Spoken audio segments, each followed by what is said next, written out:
있습니다. 오늘 본문 마태복음 17장 20절 말씀을 중심으로 기도에 대한 올바른 관점이라는 제목으로 함께 은혜 나누겠습니다. 성도라면 누구라도 기도하죠. 모든 종교에는 이 기도라는 게 있습니다. 우리 성도들은 더 말할 것도 없고 사실은 불신자들도 기도하죠. 힘들고 어려운 삶이 찾아오고 문제가 찾아오면 자신도 모르게 누군가에게 도움을 얻고 싶은 거죠. 그런 행위들을 우리는 다 기도라고 부릅니다. 우리 성도들도 전능하신 하나님께 늘 기도하는 삶을 삽니다. 그러나 생각보다 많은 사람들이 기도 응답에 대해서는 자신하지 못합니다. 너무나 많은 그리스도인들이 기도에 대한 아픈 기억을 가지고 있어요. 기도에 대한 아픈 기억. 열심히 기도했는데, 금식도 했는데, 철야도 했는데 배방고프지 응답은 못 받고, 이런 쓰라린 기억들이 누구에게나 있습니다. 찰스 피니 목사님은 지금으로부터 약 100여 년 전에 목사님이십니다. 매우 유명한 목사님이신데, 그분이 어느 기독교 모임, 기도 모임에 참여하고 있었습니다. 기독교 모임에 매일 가가지고 함께 기도하는 그런 삶을 같이 살았는데, 어느 날부터인가 이 찰스 피니가 기도 모임에 참석을 하는데 멀뚱멀뚱 쳐다보고 기도를 하고 있지 않은 거예요. 그러니까 옆에 다른 참석하는 사람들이, 아니 기도 시간에 기도를 해야지 왜 기도를 안 하고 멀뚱멀뚱 쳐다만 보고 있느냐고 이 찰스 피니를 추궁했습니다. 그러자 이 찰스 피니가 그 사람에게 그렇게 말했습니다. 나는 이 기도 모임에 참여한 지 오래되었는데, 기도 모임에 함께 참여하면서 기도하는 사람들 중에 누구도 기도 응답을 받은 것을 제대로 본 적이 없다. 나 역시 그렇다. 그래서 모임이 좋아서 모임은 나오지만 내가 기도의 필요성에 대해서는 잘 몰라서 내가 기도를 지금 안 하고 있다. 이렇게 대답을 했답니다. 나중에 이 찰스 피니는 거듭나고 성령 충만해져서 목회자가 되었습니다. 그리고 나중에 그 모임에 대해서 회고하기를 그렇게 말했습니다. 그 기도 모임에서 기도 응답을 받지 못했던 이유는 그들이 잘못된 관점과 잘못된 방식으로 기도하고 있었기 때문이다 라고 이야기했습니다. 기도 응답 받지 못한 이유, 많이 기도함에도 불구하고, 시간을 투자함에도 불구하고 응답받지 못하는 이유가 잘못된 방식으로, 잘못된 관점에서 기도하고 있기 때문이다. 여러분, 지금도 마찬가지입니다. 이미 우리는 성령 충만함을 받고 방언도 말하고 성경을 인용할 줄도 알고 고백하고 있지만, 그럼에도 불구하고 믿는 사람들이 기도 응답을 받지 못해서 실망스러운 삶을 살고 있는 많은 이유, 큰 이유 중에 한 가지, 기도 응답에 대한 회의감을 가지고 있는 이유는 우리 역시 기도에 대한 올바른 관점을 갖지 못하고 있기 때문에, 기도에 대한 올바른 방식을 배우지 못하고 있기 때문에, 올바르게 기도하고 있지 못하기 때문이라는 것입니다. 그래서 오늘부터 몇 주 동안 이 기도에 대한 말씀을 함께 은혜를 나누려고 합니다. 여러분, 우리의 어떤 신앙적인 어떤 행위라도 우리의 모델은 오직 예수 그리스도십니다. 그리스도만이 우리의 모델이 되십니다. 기도 역시 마찬가지입니다. 예수님은 항상 기도 응답을 받으셨습니다. 그분은 한 번도 헛되이 기도하신 적이 없습니다. 우리는 예수님이 늘 기도하셨고 그분이 응답 받았던 것처럼 우리 역시 기도함으로 응답받는 삶을 살아야 합니다. 예수님의 기도에 하나님이 신실하게 응답하셨던 것처럼 우리의 기도에도 하나님은 신실하게 응답하실 것이라는 확신을 가져야 합니다. 많은 사람들이 그렇게 생각할 수 있어요. 아니, 예수님은 예수님이니까 100%를 받았다면 우리는 예수님은 아닌데 한 50%만 받아도 잘 받은 거 아닌가? 물론 50%만 받아도 잘 받은 거겠죠. 근데 한 10가지 해가지고 혹시 한 가지도 응답받지 못하고 이런 삶을 살고 있지 않습니까? 그러면서 생각하기를, 아, 예수님은 예수님이니까 그렇게 응답받았지만 우리는 그러지 못하는 게 당연한 거 아닌가? 라고 생각할지도 모르겠습니다. 그러나 절대 그렇게 생각해서는 안 됩니다. 그것은 겸손도 뭣도 아닙니다. 예수님이 100% 응답을 받는 신앙을 사셨다면, 삶을 사셨다면 우리 역시 100% 응답받는 삶을 살아야 합니다. 왜냐하면 예수님이 자신의 모든 권세, 자신의 이름을 사용할 권세를 우리에게 온전히 다 주셨기 때문입니다. 그 말은 우리가 예수님의 이름으로 말할 때 그것은 예수님 자신이 말한 것과 마찬가지의 능력과 그런 위치와 그런 지위를 이미 우리가 가지고 있다는 의미이기도 합니다.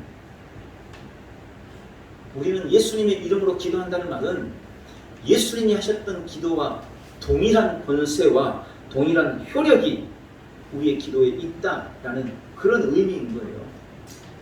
예수님이 이 땅에 사셨던 것처럼 우리도 그런 삶을 살아야 한다고 성경은 말씀하고 있습니다. 그럼 예수님이 그렇게 응답받으셨던 것처럼 우리도 이 땅에서 그렇게 응답받는 기도의 삶을 사는 것은 매우 당연한 겁니다. 우리가 응답받는 기도의 삶을 사는 데 있어서 반드시 전제되어야 할 바른 관점들이 있습니다. 저는 그것들이 우리로 하여금 바르게 기도하게 만들고 응답받게 한다고 확실히 믿습니다. 몇 가지 오늘 그것을 말씀을 드리려고 합니다. 첫 번째는 하나님은 내가 받고자 하는 것보다 더 나에게 주시기를 원하신다는 것에 대해서 우리는 확신해야 합니다. 그것이 우리의 기도의 바른 관점입니다.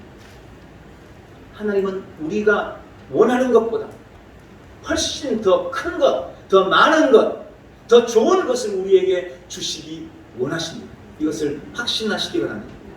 누가복음 15장 12절에 보면 주께서 어느 성읍에 계셨을 때에 보라 온 몸이 문둥병에 걸린 한 사람이 있는지라 그가 예수를 보고 얼굴을 땅에 대고 간구하여 말씀드리기를 주여 주께서 원하시면 저를 깨끗하게 하실 수 있나이다 라고 하니 라는 말씀이 나옵니다. 이 말씀 속에서 이 문둥병자는 예수님의 능력에 대해서는 의심하지 않았다는 것을 알 수 있습니다. 문둥병자는 예수님께 대한 소문을 들었어요.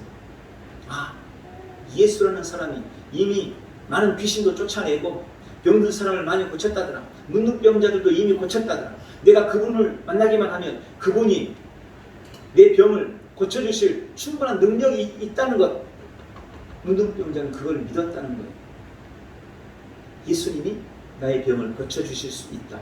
그분은 그런 능력이 있다고 믿었습니다. 그는 예수님의 능력에 대해서 의심하지 않았습니다. 그런데 이 말씀을 자세히 읽어보면 문제가 있는데 그는 예수님이 자신의 치유를 원하시는지에 대해서는 확신하지 못하고 있었다는 거예요. 예수님이 능력이 있는 건 맞아. 그런데 그분이 과연 나를 치료해 줄 마음이 있을까? 이렇게 생각했다는 거예요. 지금도 많은 사람들이 이런 식의 의심을 갖습니다. 하나님의 능력에 대해서는 다 믿죠. 아, 그분은 전능하시니까 분명히 하실 수 있는 분이신 거 우리가 다 믿어요. 그런데 문제는 그 하나님이, 그 주님이 나에게 과연 응답해 주시기를 원하시는가?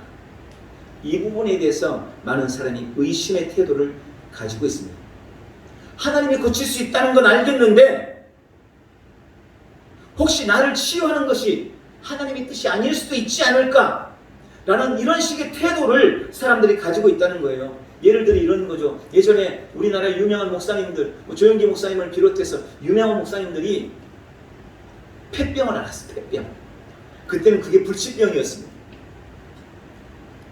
폐병으로 다 죽어가다가 극적으로 주님을 만나서 구원받고 그래서 목회자가 되고 그래서 많은 성도들을 주께로 인도하는 훌륭한 목사님이 됐어요. 우리가 그런 부분들에 대해서 간증도 듣고 이야기를 많이 들어봤습니다. 그런 말을 들으면서 그렇게 생각을 하는 거죠. 아, 그러면 그 목사님이 그 폐병을 앓았던 것이 하나님의 뜻이 아닌가? 그 폐병 때문에 그분이 예수님께 돌아와서 예수님을 믿고 훌륭한 목사님이 됐다면 그 폐병을 앓았던 것이 하나님의 뜻이 아니었을까? 이렇게 생각하는 거예요. 그런 생각을 갖고 있다 보면 나한테 찾아온 이 질병도 혹시 하나님의 뜻이 아닐까? 만약 이 질병이 그런 이유의 것이라면 지금 고통받고 있는 것이 하나님의 뜻일 수도 있지 않을까? 여러분 이런 식의 생각을 한다는 겁니다. 하나님이 혹시 나를 겸손하게 하시려고 아니면 더 큰 문제에 빠지지 않게 하려고 더 큰 문제를 막기 위해서 주님이 지금 이런 질병을 나에게 주셨을 수도 있지 않을까? 이런 생각을 가지고 기도하는 거예요. 그러니 확신 있게 기도하지 못합니다. 당연한 거 아니겠어요? 근데 또 이상한 건 그러면 차라리 약도 먹지 말든지, 아니 그게 하나님의 뜻일지도 모른다고 생각하면 약도 먹지 말고 병원에도 안 가든지, 그러면 아 그렇구나, 이게 하나님의 뜻이니까 나는 그냥 안 먹어야 돼. 이거 왜냐하면 내가 아픈 게 하나님의 뜻이니까 약을 먹지 말든지 병원을 가지 말든지, 병원에도 가고 약은 열심히 지어서 먹으면서 마음속으로는 이게 내가 아픈 게 하나님의 뜻일지도 몰라, 이렇게 생각을 하고 있다는 거예요. 많은 사람들이. 혹시 그렇지 않은가요? 그런 생각 안 해보셨나요? 아니 그렇게 생각을 안 해도 나도 모르게 그런 마음을 저변에 깔고 기도하고 있지 않냐는 거예요. 혹시 이것이 하나님의 뜻이면 어떡하지? 라고 생각하는 사람이 주님이 나를 치료해 주실 것이다 확신하고 기도할 수 있을까요? 그렇게 기도가 안 되는 거예요. 그건 당연한 겁니다. 여러분, 제가 분명히 말씀드립니다. 하나님께서는 그분의 자녀들을 연단하거나 그분의 자녀들을 훈련시키기 위해서 마귀의 수단을 필요로 하지 않으시는 분이십니다. 하나님이 나에게 어떤 더 큰 문제를 피하게 하기 위해서 질병을 보내시거나 환난을 보내셔서 우리를 힘들게 하거나, 주님은 절대 그렇게 하지 않으십니다. 절대 거기에 속으면 안 돼요. 많은 사람들이 그런 류의 생각을 가지고 신앙을 합니다. 그러니까 내가 질병 치유에 대해서 기도하면서도 100% 확신을 못하는 거예요. 안 하는 거예요. 아니 당연히 확신 없이 기도하는데, 믿음 없이 기도하는데 응답 받습니까? 응답 받을 수 없어요. 그런 식으로 기도하다 보면 내가 기도해도 별 소용이 없고 응답 못 받는데 하면서 점점 기도하지 않게 되는 거죠. 기도에 소홀하게 될 수밖에 없는 것입니다. 만약 내가 지금 기도하고 있지 않은데 그 이유가 혹시 그런 이유 때문이라면, 기도해도 별로 응답 안 되고 기도의 필요를 못 느끼고 지금 기도하고 있다면 우리는 철저하게 마귀에게 속고 있는 것입니다. 오늘 본문의 문둥병자는 주여 주님이 원하시면 저를 깨끗하게 하실 수 있나이다. 이 말 속에 담긴 의미가 바로 그거예요. 혹시 주님이 원하지 않으면 어떡하지? 주님이 능력 있는 건 맞는데 그분이 나를 치료할 수 있는 건 확신한데 혹시 그분이 나를 치료하기를 원하지 않으시면 어떡하지? 이런 마음을 가지고 예수님이 기도했던 겁니다. 그런 의심을 보였던 것입니다. 그러나 예수님은 그 문둥병자를 사랑하셨습니다. 그를 고치기를 원하셨습니다. 그래서 문둥병으로 진물이 흐르고 있는 그를, 누구도 가까이 하지 않는 그를, 그와 멀리 떨어져 가까이 오면 안 되는 돌에 맞아요. 그런 그를 예수님께서, 성경에 보니까 뭐라고 말합니까? 주께서 손을 내밀어 그를 만지며 말씀하시기를 내가 원하노니 깨끗해지라 하노니 즉시 그 문둥병이 그에게서 떠나더라. 여러분, 예수님 말씀만 하셔도 되는 분이에요. 그런데 그 문둥병자를 만지셨어요. 진물이 흐르는 그의 환부에 손을 대셨습니다. 그만큼 예수님은 그를 치료하기를 원하신다는 겁니다. 예수님은요, 우리가 질병에 걸려서 병 가운데 사는 것을 절대 원하지 않습니다. 절대 원하지 않으세요.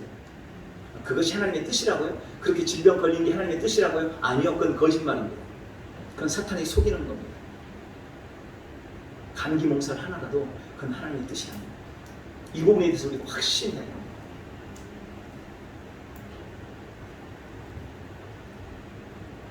기도할 때, 오늘 주보에는 못 실었어요.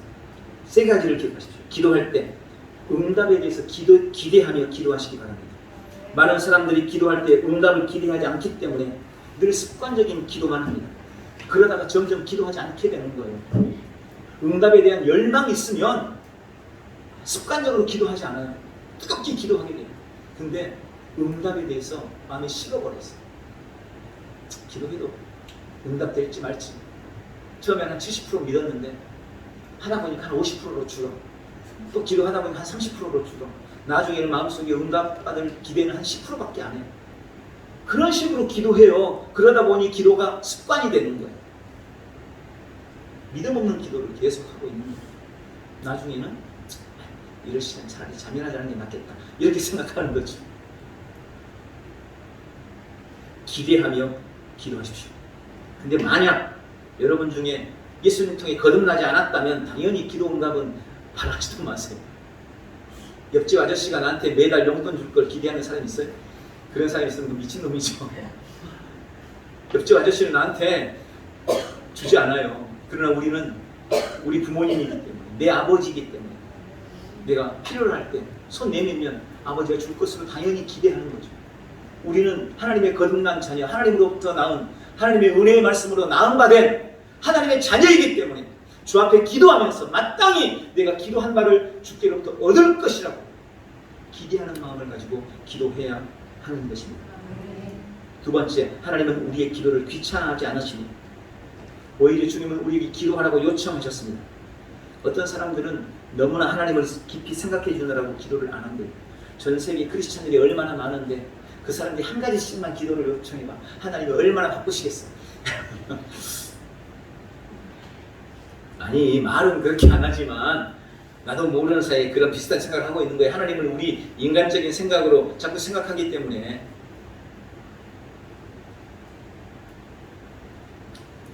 세 번째, 다른 사람과 비교하면서 기도하지 마십시오. 예를 들어 그런 거예요. 그 집사님이랑 나랑 지금 똑같은 필요를 놓고 기도해.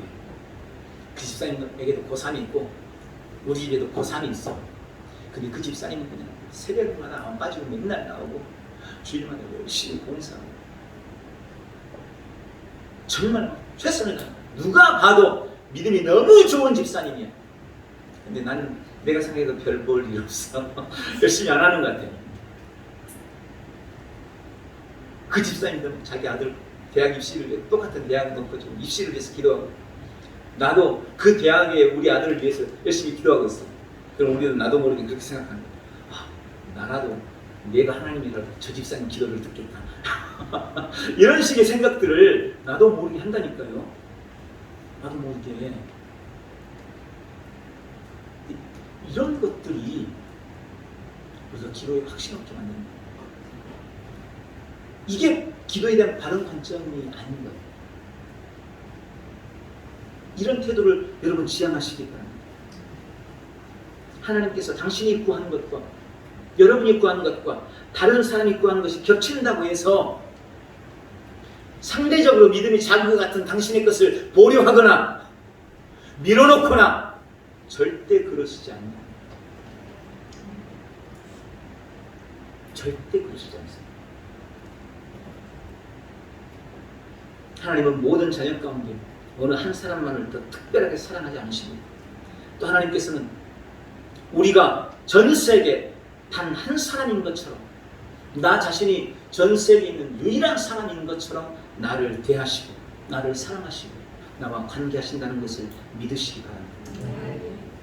하나님은 내가 원하는 것보다 훨씬 더 크고 좋은 것을 나에게 주시기 원하십니다. 이 부분에 대해서 확신하시기를 주님의 이름으로 축복합니다. 이것이 기도에 대한 중요한 관점입니다. 두 번째, 하나님께서는 미리 정하신 것이라도 나를 위해 변화시키시는 분이심을 믿으시기 바랍니다.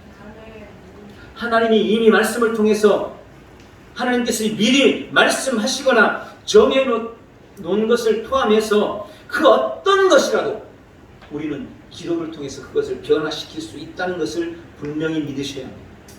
성경의 주님은 이미 그것들을 우리에게 수없이 보여주셨습니다. 하나님이 미리 정하신 뜻이라도 주님은 나를 위해 바꿔주실 수 있으신 분이십니다. 아멘. 그러므로 우리는 어떤 상황이라도 기도를 통해서 그 상황을 압도하고 변화시킬 수 있음을 믿으셔야 돼요. 만약 하나님이 진짜 바꿀 수 없는 일을 행하려고 하신다면 그 일이 이루어질 때까지 아무에게도 알리지 않으실 것입니다. 이걸 모세가 신명기 29장 29절을 통해서 그렇게 말했어요. 계시되는 것들은 우리와 우리 자녀들에게 속한 것이지만 계시되지 않은 것들은 하나님께 속했다. 이 말이 무슨 말이냐면 하나님께서 어떤 일에 대해서 사람의 영향력을 원하시지 않을 때는 하나님이 아무 말씀도 않고 그냥 하나님 혼자서 알아서 하신다는 거예요. 그런데 하나님 우리에게 뭔가를 보여주시고 뭔가를 말씀하시고 우리에게 뭔가를 계시했다면 그것은 사람의 영향력을 필요로 한다는 겁니다.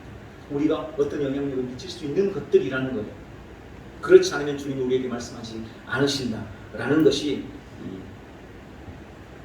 뭐죠? 민수 신명기 29장 29절의 말씀입니다. 그리고 우리는 그것을 바꿀 때 오직 기도로만 바꿀 수 있습니다. 다시요.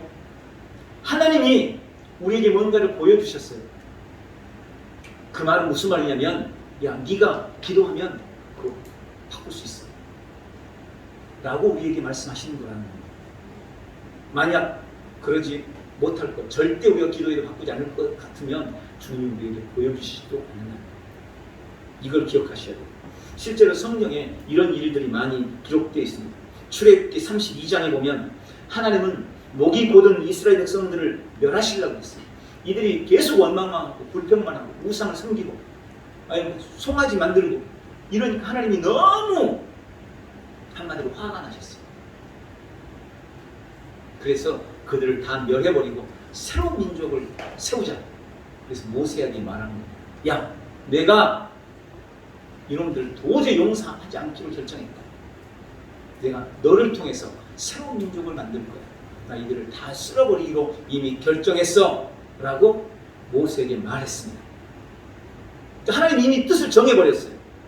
내가 이들을 다 쓸어버리고 너를 통해서 새 민족을 만들겠다. 하나님이 뜻을 정했어요.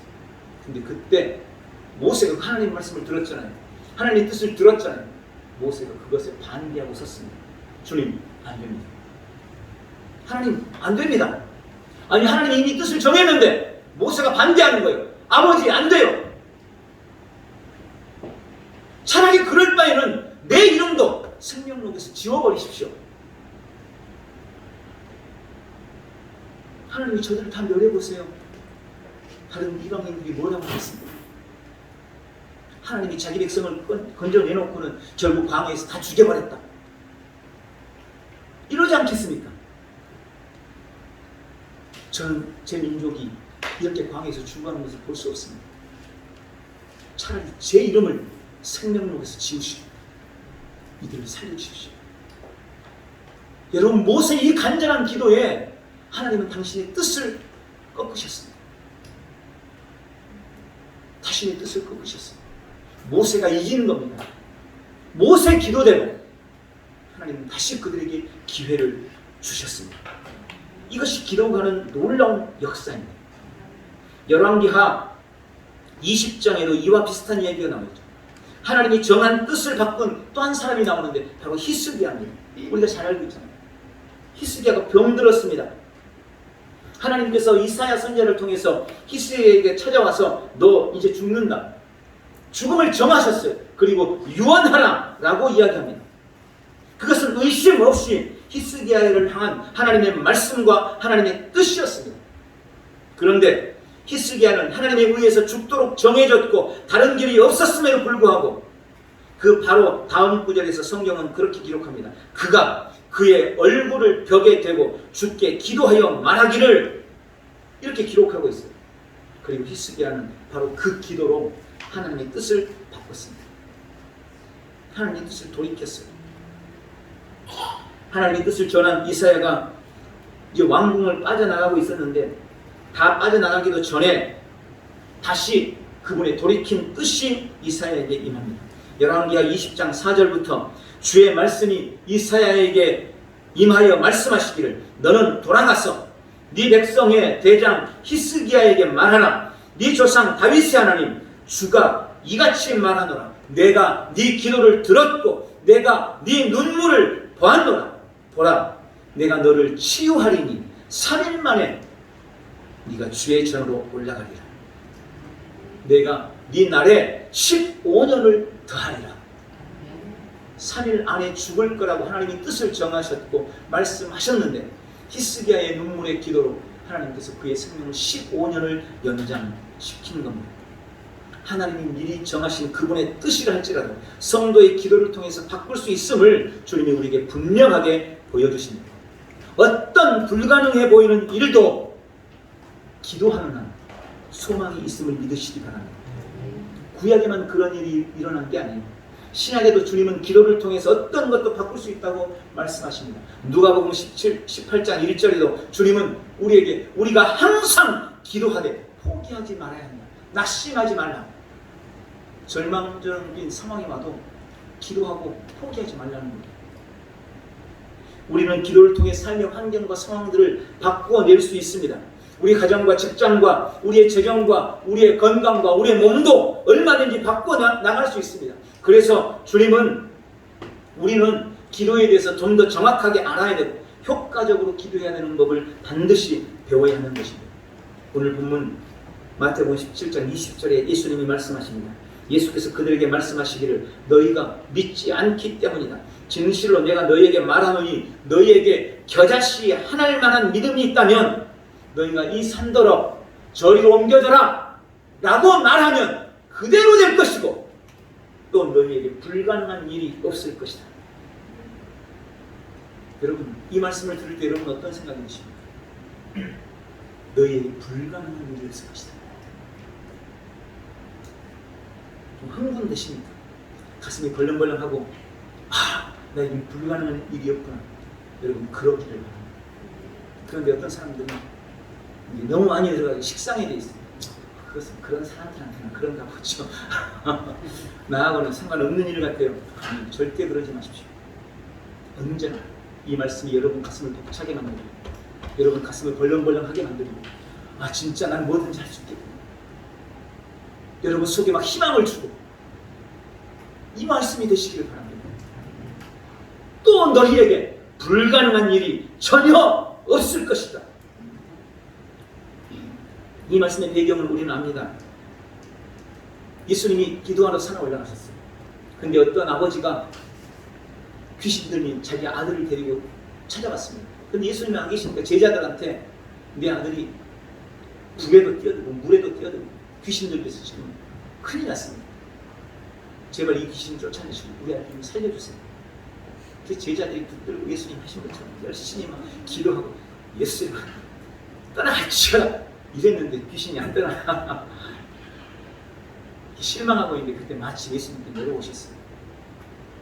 그 제자들과 이 아버지가 쫓아가가지고 예수님이 그 말씀을 했습니다. 예수님 딱 보시고는 귀신아 떠나가라. 귀신이 나가버리는 거예요. 이 아이가 깨끗하게 돼버렸어요. 깜짝 놀라고 이 아버지는 가고 나중에 조금 있다가 제자들이 예수님께 조용히 해서 죽여가지고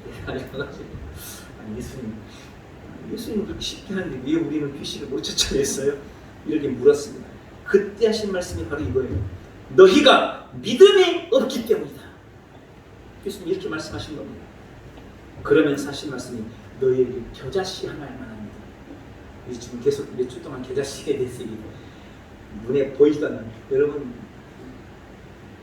그거 생각하면 돼요. 깨 고소한 깨 그거보다 작아요. 깨는 좀 도톰하기라도 하면 겨자씨는 납작해가지고 딱 그만한데 그것보다 더 도톰해. 납작해요. 올려놓으면 잘 보이지도 않고 요즘엔 노안 때문에 보이지도 않고 진짜로 안 보여요. 훅 하면 날아가 버리고 그 겨자씨 너희 겨자씨 같은 믿음만 있어 이 산더러 저리로 옮겨져라 라고 명하면 그대로 될 것이다 라고 말씀하십니다. 근데 이때 만약에 예수님께서 야 하나님께는 불가능한 것이 없어 라고 하면 아마 그 말에 대해서는 다 쉽게 동의했겠죠. 그럼 뭐죠? 하나님께는 불가능한 일이 없어요. 그럼 예수님은 하나님께 불가능한 일이 없을 거라고 말씀하신 게 아니고 너희에게 불가능한 일이 없을 것이다 라고 말씀하시는 겁니다. 너희에게 불가능한 일이 없을 것이다. 마가복음 9장 23절에도 예수님은 믿는 자들에게는 모든 것이 가능하다. 마가복음 9장 23절 믿는 자에게는 능히 하지 못할 일이 없느니라. 더 중요한 게 뭡니까? 믿음입니다. 여러분 믿음의 기도로 우리는 하나님이 정하신 것이라도 그것을 변화시키고 바꿀 수 있는 능력의 삶을 살 수 있다는 것을 확실하게 믿으시기 바랍니다. 여러분 무조건 믿으세요. 난 잘 안 돼요. 아니요. 그냥 믿으세요. 여러분에게 지금 안 돼도 믿으세요. 주님이 그렇게 말씀하고 있습니다. 이걸 믿으시기 바랍니다. 세 번째 관점. 예수님은 이제 우리와 하나님 사이에서 더 이상 중보 기도자가 아니십니다. 여러분 이걸 잘 들으셔야 돼요. 잘못하면 저를 이단으로 만들 수 있습니다. 히브리서는 예수님이 아버지 앞에 우리의 위대한 대제사장이라고 말씀합니다. 예수님은 우리의 변호자이시고 그분은 우리의 대제사장이십니다. 그런 위대한 대제사장이며 우리의 변호자이신 예수님이시라도 적어도 우리의 기도에 관한 한 이제 더 이상 우리를 위해서 중보해 주시는 중보자가 아니십니다. 조금 더 정확하게 말하면 우리가 하나님 앞에 기도하는 데 있어서는 더 이상 중보자가 필요가 없습니다. 여러분 우리는 이제 누군가를 중보자를 통해서 하나님 앞에 기도하는 존재가 아니에요. 이제 더 이상 우리는 중보자가 필요 없이 하나님 앞에 기도하는 사람입니다. 우리는 흔히 예수님께서 우리와 하나님 사이에 서 계신다 이런 말 많이 해요. 신학적으로도 이런 말 많이 합니다. 하나님과 인간 사이에 누가 있다고요? 예수님이 계십니다. 다리, 중보자가 되어주신다는 거예요. 네, 그런 말 많이 합니다. 그 말 절대로 틀린 말 아닙니다. 그런데 여기에 함정이 있어요. 예수님은 하나님과 사람 사이의 중보자시다고 말하고 있지 하나님과 자녀 사이의 중보자라고 말하고 계시지 않는다는 것입니다. 예수님은 하나님과 믿는 우리 사이가 아니라 하나님과 죄인 사이의 중보자세요. 하나님과 세상, 불신 세상, 하나님과 죄인 사이의 중보자로 서 계시는 것입니다. 디모데전서 2장 5절 6절에 하나님은 한 분이시요 하나님과 사람 사이의 중보자도 한 분이시니 곧 사람이신 그리스도 예수시라. 그가 모든 사람을 위하여 자신을 몸값으로 내어주셨으니 때가 이르면 증거되리라. 예수님은 세상을 위한 사람을 위한 속량자요 중보자요 중재자입니다. 그러나 이미 거듭난 우리는 더 이상 중보자가 필요 없기 때문에 더 이상 예수님이 믿는 우리의 중보자는 아니십니다. 이걸 잘 이해하셔야 돼요. 예수님은 우리의 속량자요 우리를 구원하신 분이십니다. 이미 우리는 구원받았습니다. 예수님께서 이미 우리를 데리고